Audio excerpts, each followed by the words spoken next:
Mm, mm.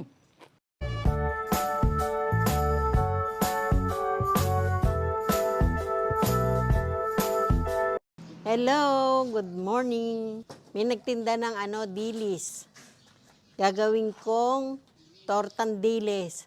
Pero lalagyan ko ng dahon ng malunggay para talagang super sustansya siya. Yan, tatanggalan natin ng ulo.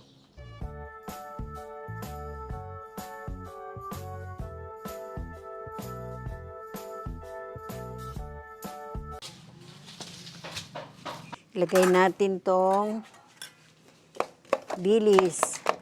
Lagyan natin ng asin, salt to taste. Yan.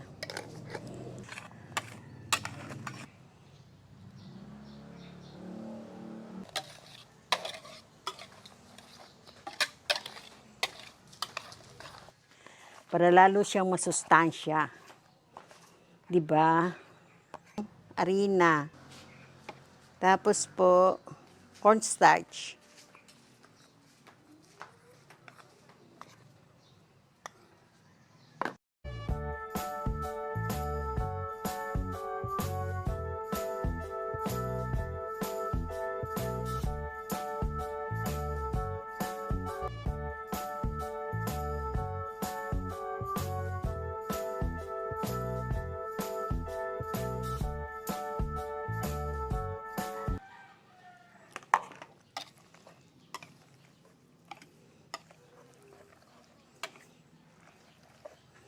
Yung iba, tinatadtad pa malunggay. Ako, hindi na.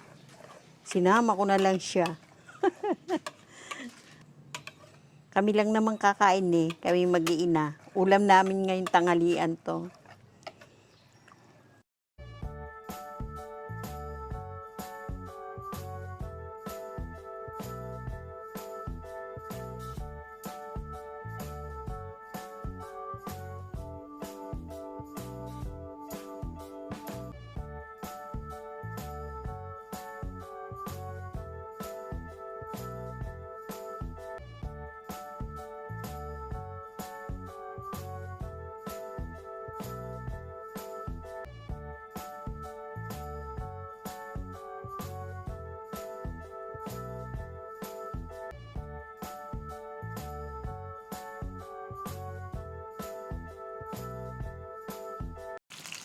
Biling-bilingin. Baliktad rin. Para magpantay ang luto.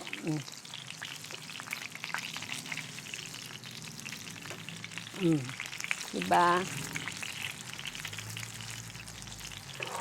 Oh, diba? Dapat pala mas manipis pa dito. Masustansya to. May malunggay, dilis, sibuyas, garlic powder, paminta, konting asin, at saka may magic sarap, konti. Isa pang baliktad. O, yun. Minom kasi ako ng nilagang malunggay at saka tanglad. Iniinom ko sa umaga bago ako uminom ng maintenance ko. Yun muna inuuna ko. Pero effective, bumaba yung blood sugar ko. Nung dating 300, naging 120 na lang ata. O, diba? Normal na. Sa tulong ng malunggay at tanglad. Dapat lagi pinipihit, oh.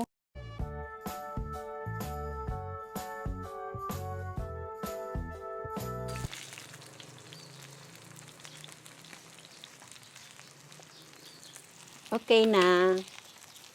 Ito na.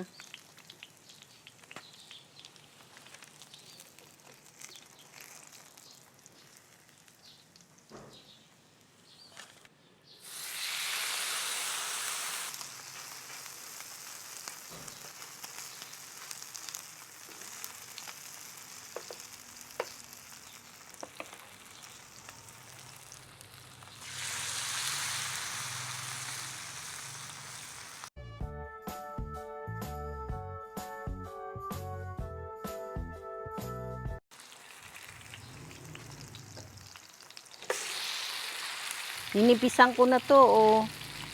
Super nipis na.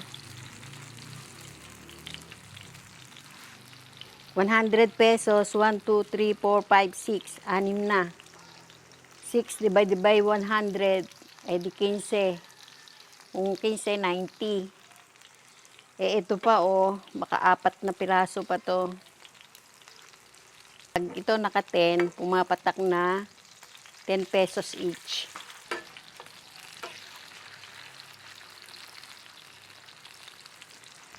Gagawa tayo ng sauce. Sausawan na suka. Ang binili ko kasi paminta, crack eh. Pagka kasi pino, parang tingin ko, ano na lang. Ano ba tawag do? Likabok. Yan.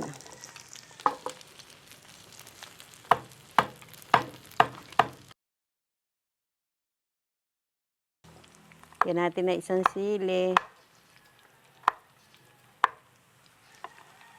Wow!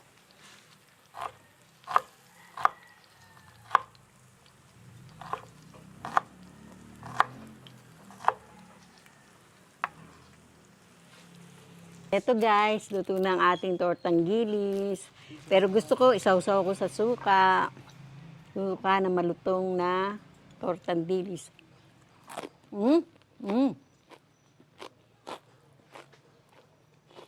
Mahirap kumain pustiso. Narinig niyo yun, lutong talaga. Sa halagang 100 pesos na dilis, nakagawa ako ng 11 pieces. Makakakain na ang buong pamilya. Ganado pa. Sustansya pa. Gawa na may malunggay.